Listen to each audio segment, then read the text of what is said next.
They were about to be buried alive.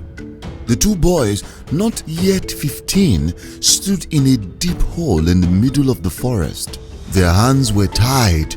The villagers watched in silence. Some turned their faces away. Others looked at the ground. Only the chief's eyes were fixed on them. The twins were cursed, or so the village believed. Long ago, in the small kingdom of Omu, twins were feared.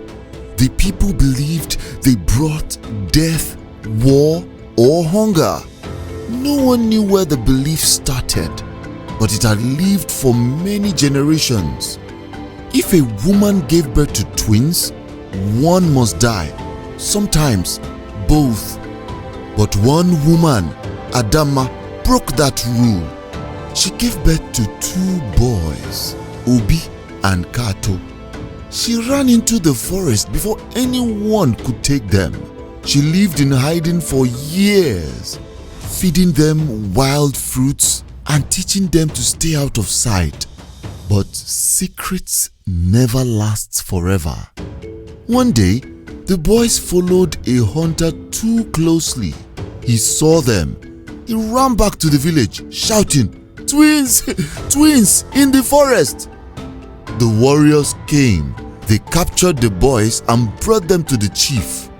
The chief was old and wise. He had seen war, hunger, and disease. And in every case, the people blamed some curse. Now, with the twins standing before him, the chief had to decide: follow tradition or listen to something deeper inside him. He chose tradition. The boys would be left in the forest, buried in a shallow grave as the curse demanded. But something happened that night. Rain came, heavy rain, the kind that makes the rivers rise and the trees bend. The burial was delayed.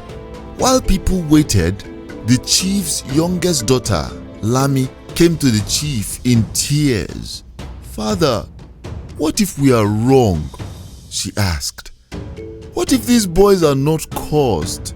What if they are not like us?"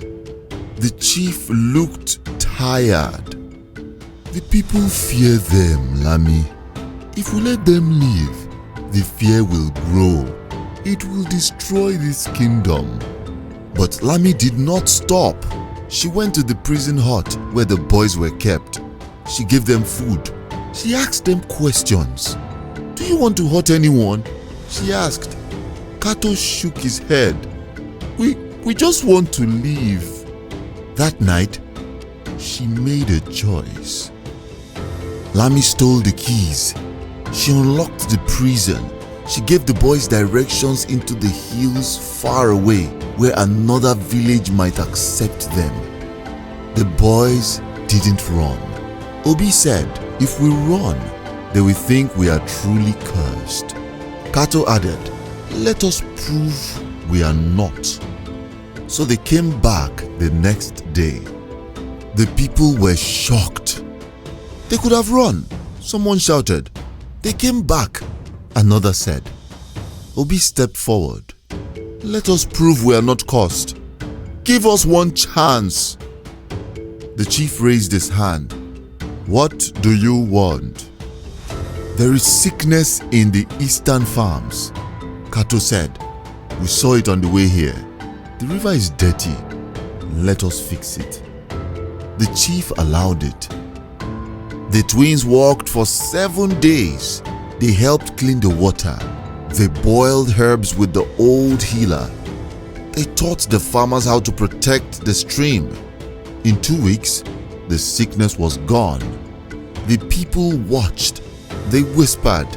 Then one day, an old woman stood in the village square and said, "They saved my son. They are not cursed." One by one, others joined. The chief called the village together. "We feared them because of stories, but stories can change. Today, I break the curse. Let it end with me." And from that day, twins were no longer feared in Omu. They were welcomed. Obi and Kato became leaders because they were strong, because they were brave enough to stay. And that pit in the forest where they were meant to be buried, it became a garden, a place of peace. And every time twins were born after that, the people of Omu brought them flowers.